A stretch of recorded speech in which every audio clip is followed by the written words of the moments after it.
All right, I am gonna go ahead and get started. There might be some extra people that come in, so I'll be letting them in as they come in into the room. So my name is Pete Metz, and I've been in doing this now for a couple decades, helping first-time home buyers. And you're probably, wondering, what is this class going to be talking about? Well, we're going to be talking about what it takes as a first-time home buyer to purchase. It's a big leap for first-time home buyers to make that jump into home ownership. So we're going to be helping you and showing you everything that you need to know to help you make that first move. So I this is a little bit about me. I live right here in Shasta County. Getting more people coming in here. So I live here in Shasta County. I got in the mortgage business in 2002. I started Vaughn Mortgage back in 2019, and this is my daughter. She's 11, and I love what I do.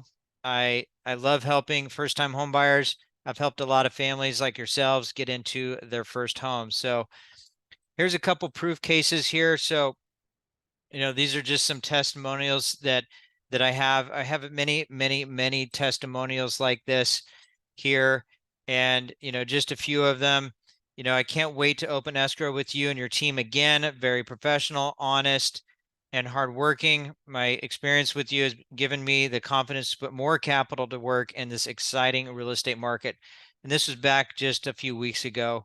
But we have lots and lots of testimonials from first-time home buyers, and I really am excited to help you guys do this. So this is the agenda that we're going to talk about. What is a first-time home buyer? What are the biggest challenges on purchasing in this market right now? Financial benefits of home ownership, understanding your budget, pre-approval process, closing costs, going to talk about that, and then talk about all the amazing first-time homebuyer programs that you can get. There's literally hundreds of programs out there, and I'm gonna show you maybe 13 or 14 at the end of this call. Actually, everyone by the end of this call, I'm gonna email you this packet, and what this is actually has 13 to 14 different local first-time home buyer programs in here. And what they are, it shows you the benefits, shows you how to qualify for them, shows you why you would do this program over another program. So I'm going to send that to you when we're done with this call. All right, so what is a first-time home buyer?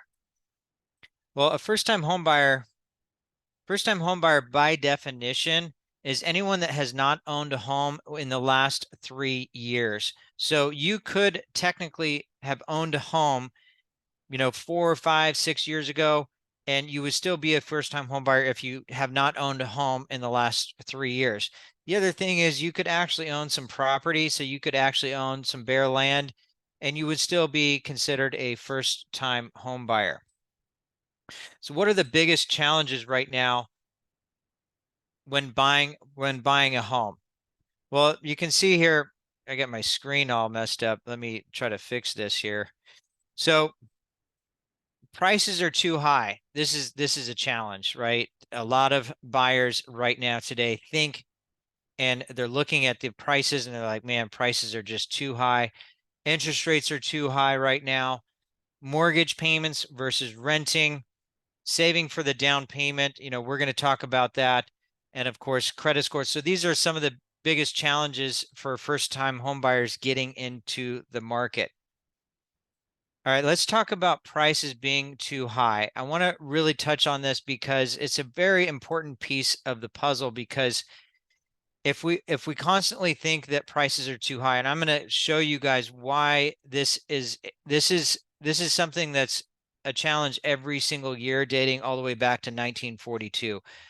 People that are looking to jump into the real estate market and purchase their first home, a lot of them do feel that pinch because, of course, it is more expensive than owning a home. So this actually is a graph. This shows you what home values have done over the last 81 years. You see all the way back to 1942, home prices and you can see the appreciation every single year. We've actually had 7 down years, and then we've had 1 tie. Here's the tie in 1955. We've had 7 down years. Of course, 5 of those years are in 2007 to 2011. And we're going to talk about why we had that big downturn in 2007. Okay. This is a recent news article that I have. And this news article, I'm going to go ahead and read it. So for house sellers and buyers alike, this has been a winter of disconnect, chilled by Himalayan mortgage rates high. To the dismay of sellers, house prices are faltering. To the dismay of buyers, it's not making monthly payments any more affordable.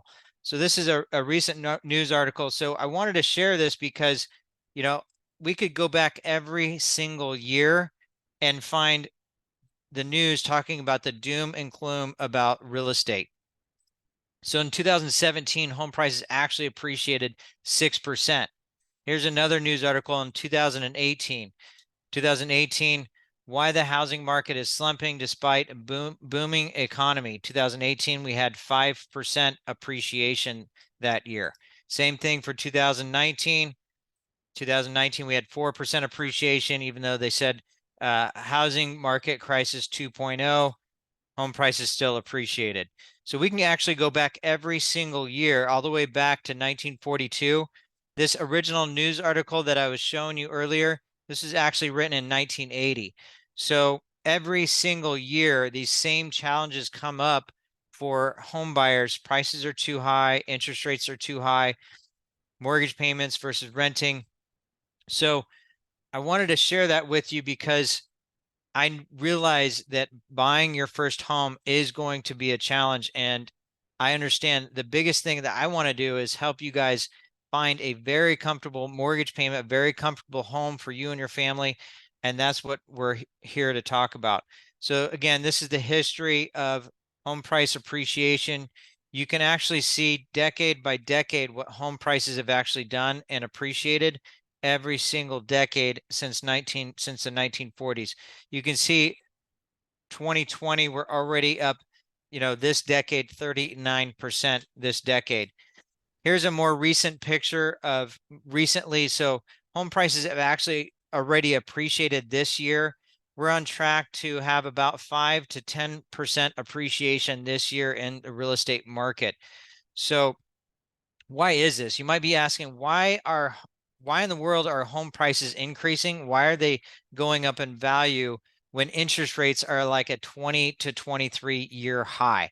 Doesn't really make a lot of sense. Well, that's what I want to show you. Why is this? Well, the biggest reason why is because of supply and demand. You see, interest rates do not determine what home values do. Although interest rates can influence home prices, it's not what actually makes home prices go up and come down. You see, it's supply and demand. Interest rates can change the supply and change the demand, but home prices will change based on how many people need to buy a house and how many people are selling, or how many homes that are listed on the market. So this is that same graph that I showed you guys, and I'm going to zoom in a little bit so you guys can see this, because you can see here that in the middle column are the actual interest rates, and you can see here, you can see here that, like, for example, back in 1980, we had 1980 and 1981, 16, 13% interest rates, and home values actually appreciated 7 and 5% that year. So we're talking about supply and demand. Zoom back out here. So we're talking about supply and demand. So what is supply? How do we determine what supply is? Well, I got a question for you. If someone, let's say you actually already owned a home and you were maybe looking to sell that home, and you were going to put it on the open market. So if someone's selling their home, what are the chances of them actually going to purchase another home? Or are they going to sell their home and rent? So if someone sells their home, this does create supply. This brings more supply out on the market.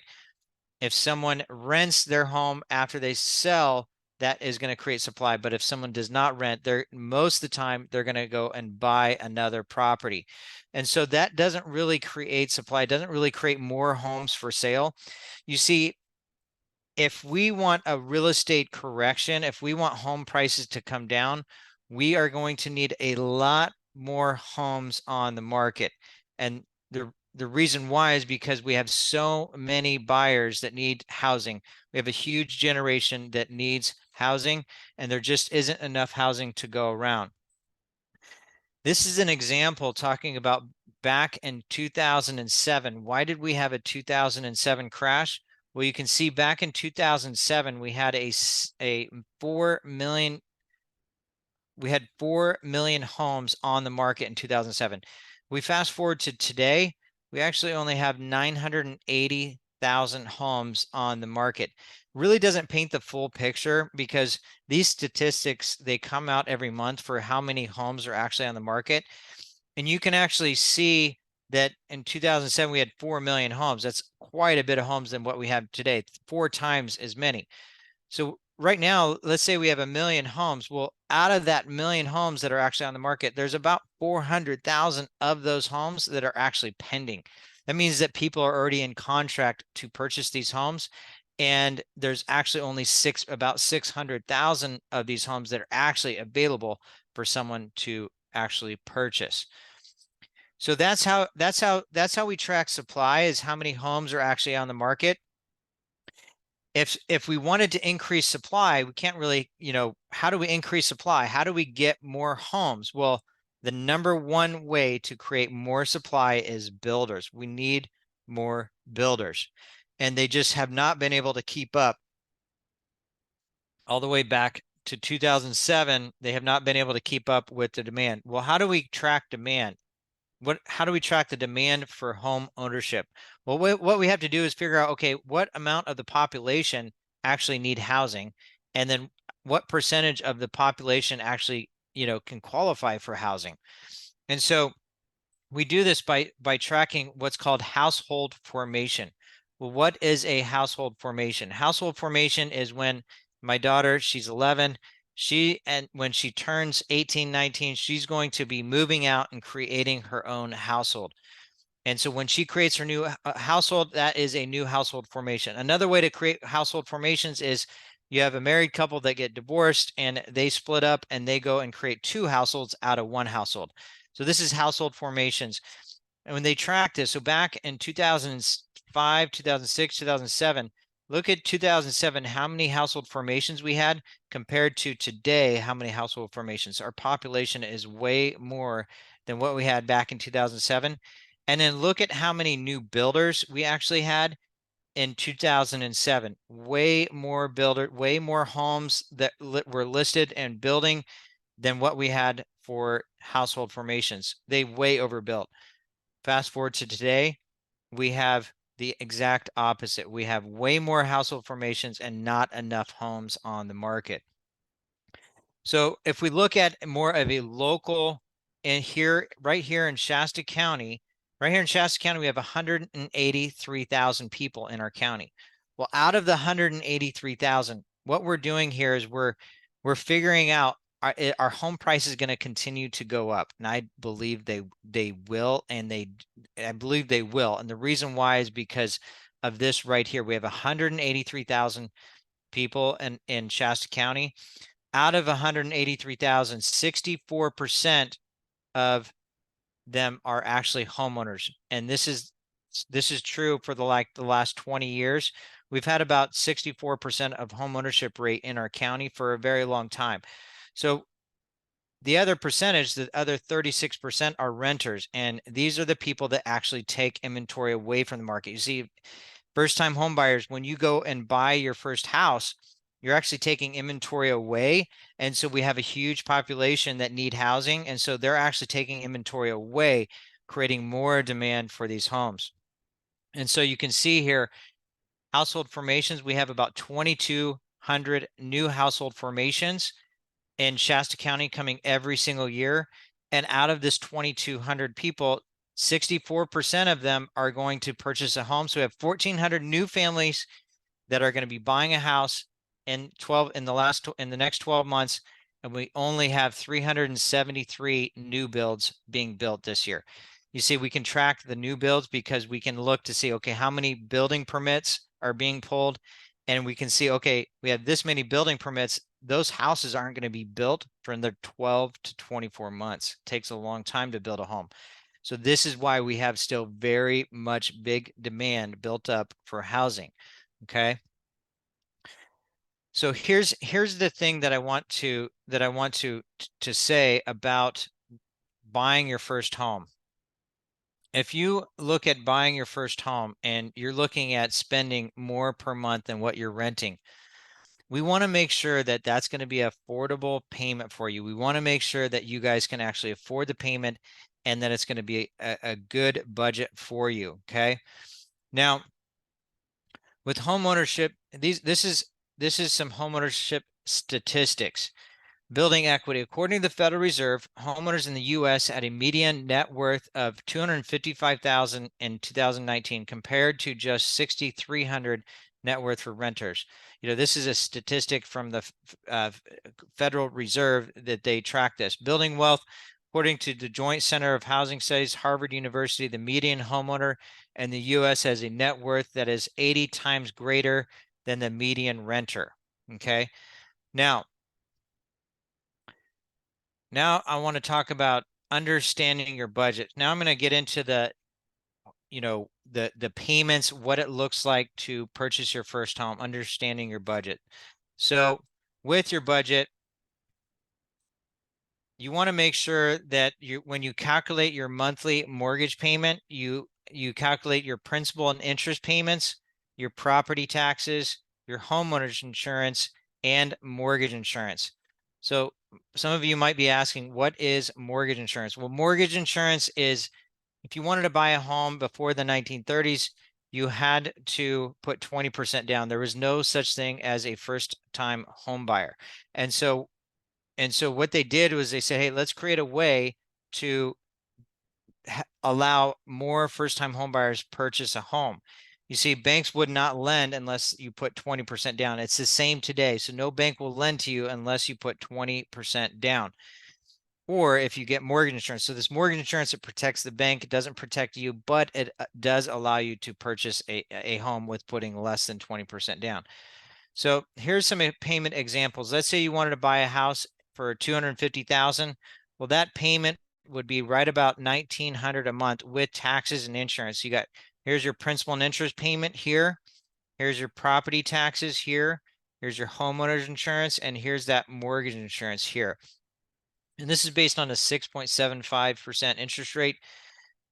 Interest rates are fluctuating right in there. This is a $300,000 purchase. So you got $300,000. Payment's going to be about $2,300 to $2,400 per month. So you have your principal and interest, you have your taxes, insurance, and your mortgage insurance.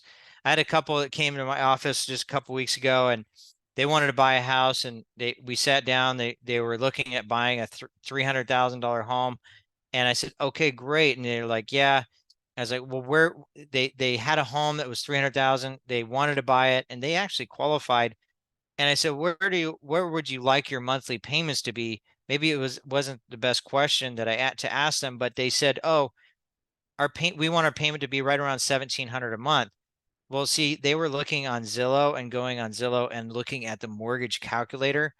And that mortgage calculator does not actually tell the whole story because the calculators online, they don't know how to calculate the taxes, the insurance, or that mortgage insurance. So you have to get the full story. So how does this compare to renting? Well, let's say you're renting for $1,400 per month and you want to then go buy. So you're like, Pete, why would I go from $1,400 to $2,300 or $1,400 to $1,900?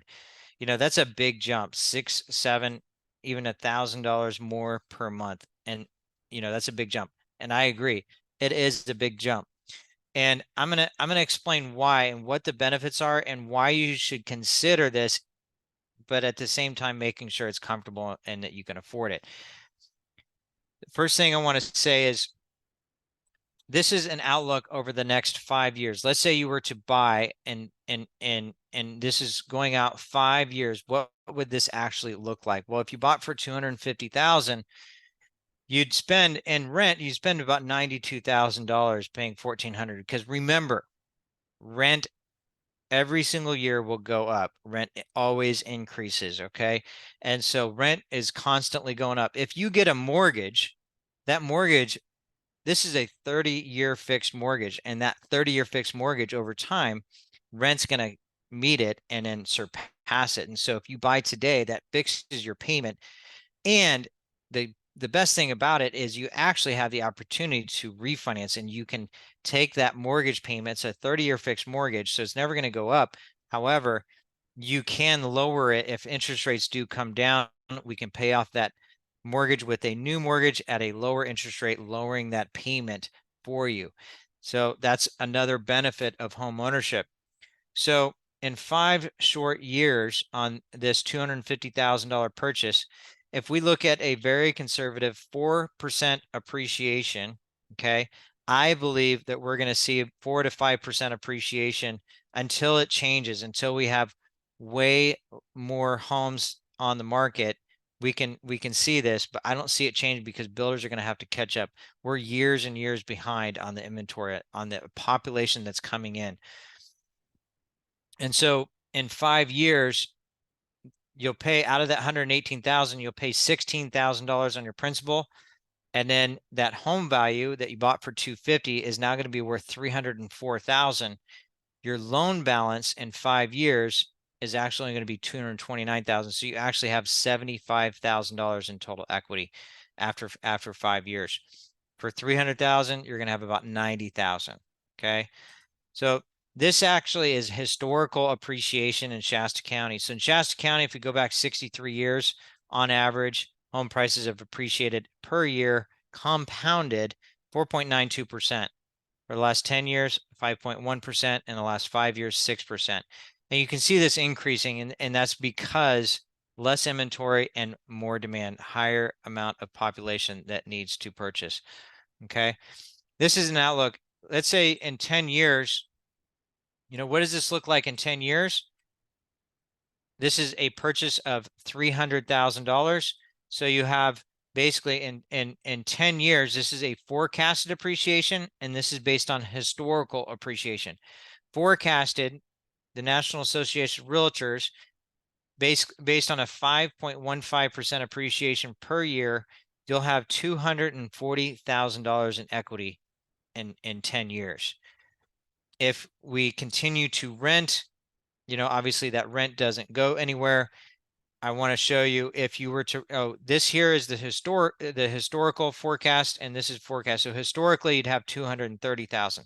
So let's say you wanted to continue to rent, okay, and you actually were going to, and let's say your rent was $1,500. Well, at $1,500, you go into $300,000 purchase price. It's about $1,000 per month that you would actually be spending more. Now, why would you do that? Well, here's why. In 10 years, you're going to have $230,000 in equity. Well, let's say you just saved that $1,000 a month and you continue to rent. Well, if you saved that $1,000 a month and you just gave it to a financial planner, whoops, sorry, messing this up here. Let's say you gave that $1,000 a month to a financial planner and you just continue to rent. Well, you'd actually need to make at least a 14% rate of return on that $1,000 every single month for 10 years, and you'd have about $230,000 at a 14% rate of return. This is why real estate is so powerful, because it's appreciating every year. And I'm doing classes to help my first-time homebuyers that actually purchased a few years ago. I'm doing classes for them to teach them how they can now rent the house they just purchased out, make a little profit, and now buy a second home. And when you go to buy a second home, everyone thinks you have to put 20% down. It's not true.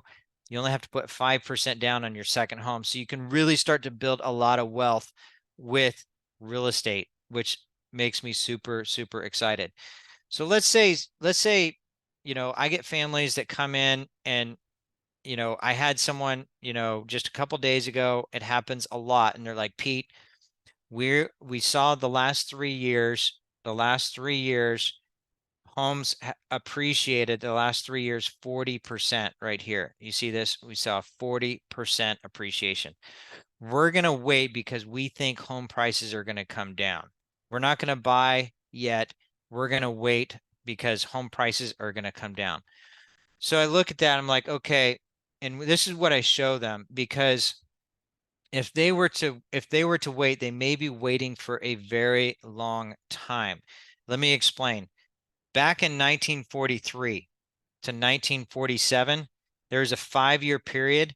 During this 5-year period, homes appreciated 118% during that 5 years. And let's say the same person or someone similar in 1948 were like, hey, we're not going to buy, we're going to wait for home prices to come down. Well, they would have had to wait 43 years before they saw prices come down. And when by the time they did come down, they only came down 1% in 1990. And they actually went down a little bit in 0.1% in 1991. They would have had to wait 41 years. Well, let's look at this. Has happened in history. We had 40% appreciation in the last 3 years. Well, look, in 1974 to 1979, we had 93% appreciation during those 6 years.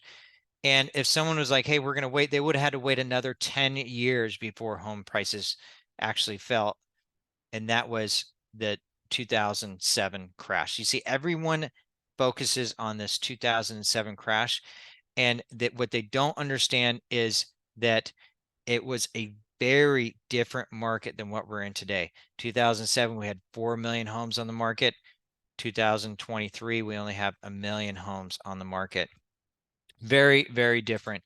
And then, of course, we have way fewer homes, and then we have way more people needing to buy and get housing. So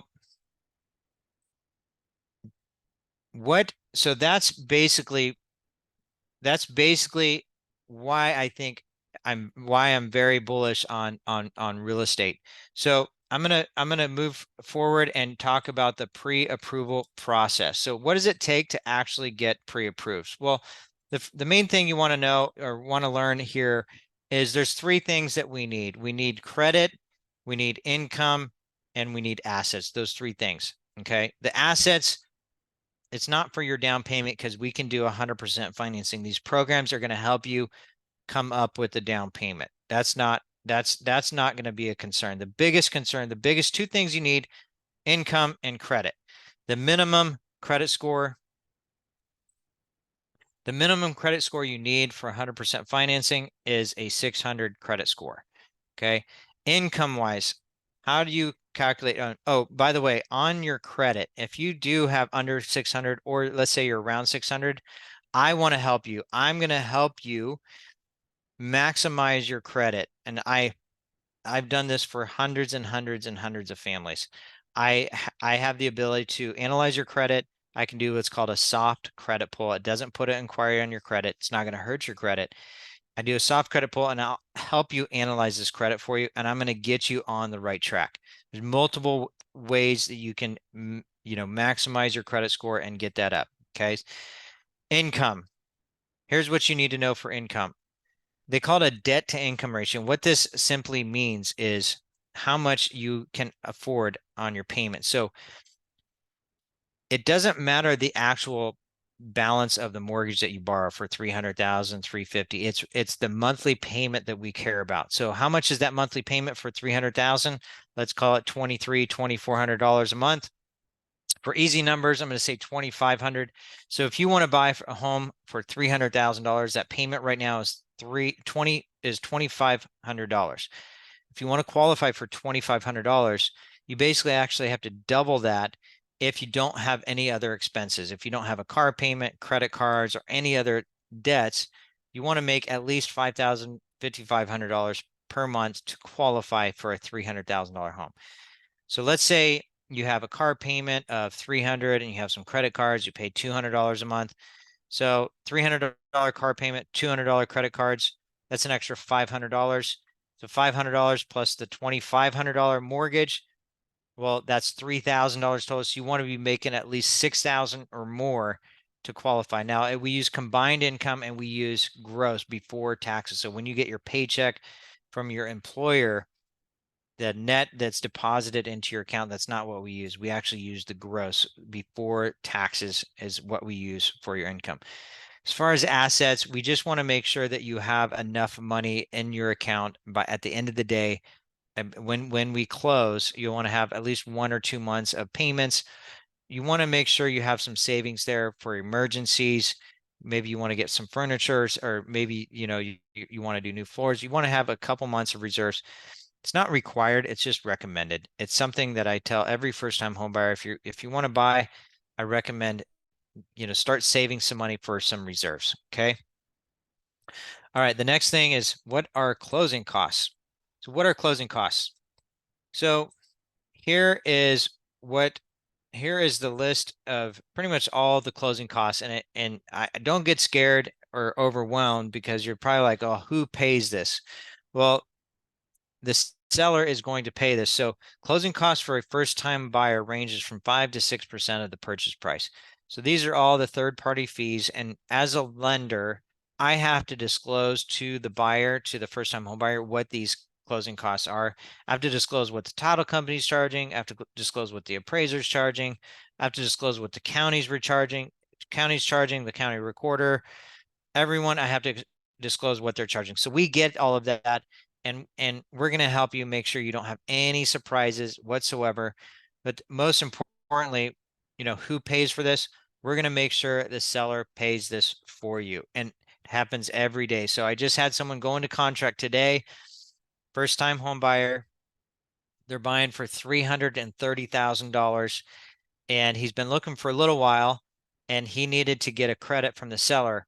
And this credit he was able to get covered all of his closing costs, and we helped him with the down payment assistance, give his down payment. And so he's not coming with any money, zero money out of pocket, and he's able to purchase his first home because he's a first-time home buyer. He's super stoked. Anyways, this is how we get the seller to pay closing costs. Let's say you find a home for $200,000, okay? And let's say, this is easy numbers sake, so let's say those closing costs are $7,000. Well, you want the seller to pay those closing costs. So you offer $200,000, and you say, hey, seller, I want you to pay $7,000 for my closing costs. Seller's like, maybe they'll do that. Like my buyer that just went into contract today, the seller paid all those for him on his first offer. So that means the seller's going to get $193,000 instead of 200. Well, what if they don't want to do that? What if they want to get 200? Or what if there's multiple offers on that property? Well, if there's multiple offers on the property and you still want it, what you can do is you go, okay, fine, seller, I will give you $207,000, and then you pay my $7,000 closing costs. Now their seller's actually getting what they want. They have the home listed for 200. You offer them 207, ask for a closing cost credit of 7,000. They're going to then get their 200,000 that you want. Essentially what you're doing in this example is you're basically paying the closing costs in your loan, but you are able to not have to come out of pocket for these closing costs. So super, super cool. All right, so what are all these programs, and how do they work, and what is, how do these programs work, and what are they? So every loan that's done in the United States is on this sheet right here. There's only 5 different types of loans. I bet you might not have known that. So there's only 5 different types of loans. I'm going to go through them. I'm going to get my little handy tool to write with. So you basically have jumbo. So this is if you wanted to buy more than 720,000. We're going to cross this out here.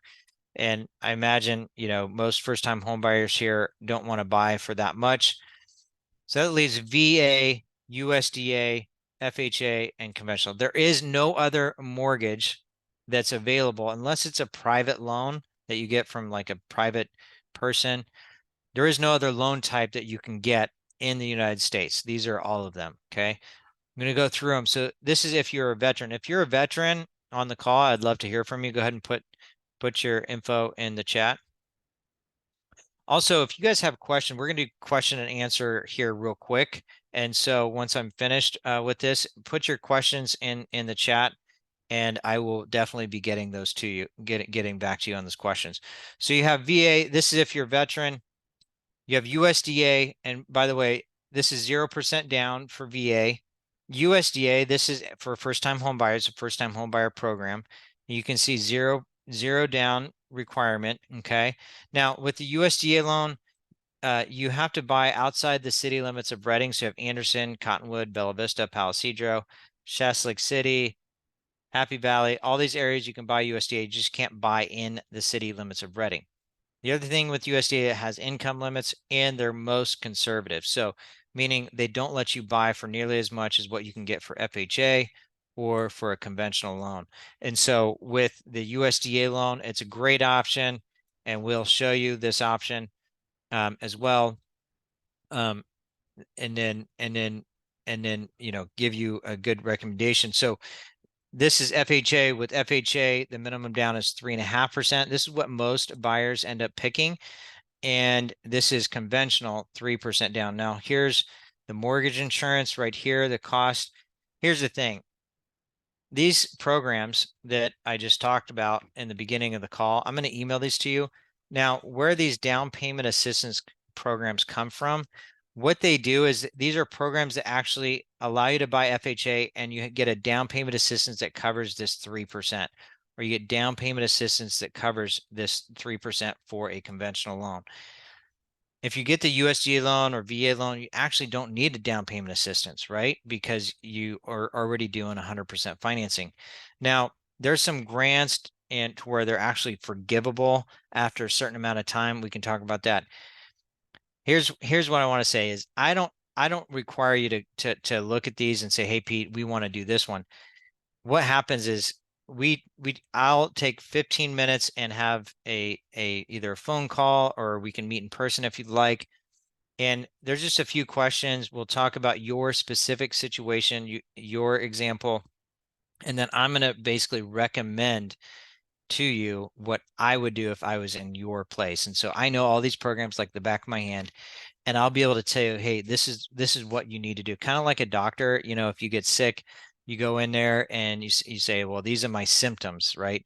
So what I'm looking for are your symptoms financially, what your income is, where do you work, what's your job, all these different things. And then I basically give you my recommendation. And that's going to be the best, the best one that I would do if I was in your spot. It gives you the lowest payment, lowest cost, and all of that. So so that's all the programs. So that's everything that I had for you guys for this down payment assistance first time homebuyer webinar.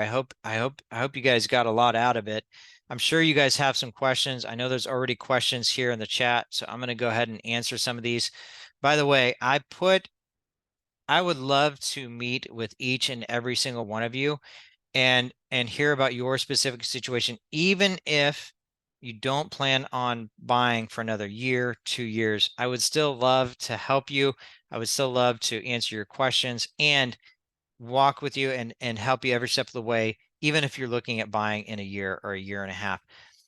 I definitely am here for you. There's many things that a first-time homebuyer should know and also prepare for, and I'm going to be on your team. I'm in your corner to help you guys get to that next step. So if you guys do want to book that call, then all you have to do, I'm going to erase all of my drawings. You can schedule a call, 15-minute call. I put that in the chat. I'm going to go ahead and put that in there again, and you can click on it. And then I'll also text you the link after this call to where you guys can book that appointment. So I'm going to go ahead and get to these questions here. What is for 2023? Not sure what that means. Do you have any info on Trinity County? I do have info on Trinity County. Jessica, I can get you anything you want to know with Trinity County. I have realtors in that area that I work with. I can get all the data there. If you're looking for a home there, if you're looking for statistics, I can definitely get you info for you for Trinity County. Do you have any information on the first-time homebuyer program in Shasta County? I looked it up. I meet the income requirements. What is your thought on that program? So the first-time homebuyer program in Shasta County. So that program is amazing. That program, I believe, it's actually in this book here, the Shasta County program. They give you up to, I think, 60 to $80,000. Let's see, Shasta County. They give you up to let's see, I think, yeah, Shasta County down payment assistance. So yeah, they give you up to, I think, $60,000. Yeah, the only thing with there's three different ones, like Shasta County, City of Reading, and Shasta Lake. Those three give you a really large down payment. It really helps with your payments. It's great because you don't actually pay any monthly payments for those loans. You know, no payments until you sell the home or refinance. So if you qualify for these programs, so it's harder to qualify because they have more strict income limits. So you can't make more than a certain amount of money. And I have the website on in this book that you can actually go to, but they're great programs. They do run out of money though. They run out of money, but then they get funded again. They're constantly getting funding because people are selling their homes and they're getting money back, and then they lend it out again. How about self-employed? Does it change anything? Hey, Jason, great question. So if you're a self-employed borrower, there's challenges because, as you know, I'm self-employed too. So if if I want to, if I want to qualify for loan, I have to show the income. But when I'm doing my taxes, I also don't want to pay taxes. I have a lot of expenses, and so it's kind of a double-edged sword. So it's really challenging. Definitely, I can help you depending on how long you've owned your business. I can help you, when you're looking to file your next tax return, or I can look at your tax returns and say, hey, you qualify, or hey, when you go to file your next returns, this is how much income you need to show on your tax returns to qualify for how much you want to purchase for. Self-employed borrowers, we have to use the income after expenses. So, you made this much and your expenses were this much, and then you paid taxes on this much. Well, this much is what we use for your income. However, there are multiple things that we can use for income and you can use as an expense. So it's actually a win-win. I call it a win-win-win. So that is business use of home, depreciation. If you depreciate any of your business assets, you can depreciate. We can use that for income, and you can use it for a tax write-off. And then also mileage. We can use we can add back mileage, and you can use mileage for a tax write-off. So there's multiple things there, and I can definitely help you depending on with the business and multiple situations there. I hope that answers your question. With a monthly payment going up on all mortgages when I get ready to retire, how can I afford the payments? Do you see reverse mortgages going away? Hi, Leanne. Great question. Great question. So I think I understand your question. So maybe you're getting ready to retire, and maybe your income might go down once you retire, and so you're a little bit worried about that. To answer your question, I don't see reverse mortgages going anywhere. It's been a great program. The reason why is because the reverse mortgage is done by the government, and it's been around for a very long time. And this particular reverse mortgage, it's done by the FHA, Federal Housing Administration, and they have done this reverse mortgage for a very long time. So I don't see it going away. And it could be, let's book a call. I can definitely go over your situation. I'm not sure how many more years you have left to retire. The you don't want to count, you want to find a mortgage payment. I understand what you're saying, because you might be making more money now, but then when you go to retire, you're making less money. There's multiple options that you'll have, and we can definitely talk about that.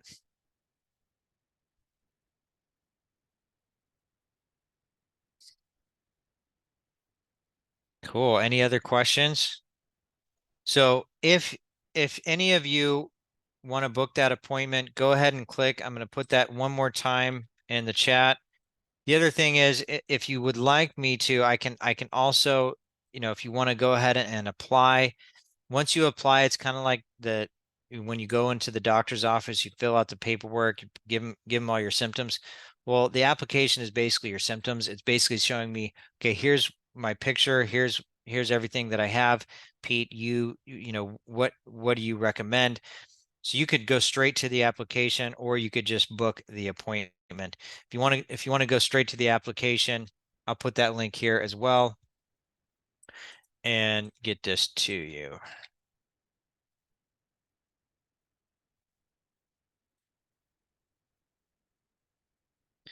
But other than that, I'll definitely stay in touch with you guys, and I would love to hear from you, answer any other questions. You can send me a text or give me a call if you have more questions, and definitely would love to book that appointment with you.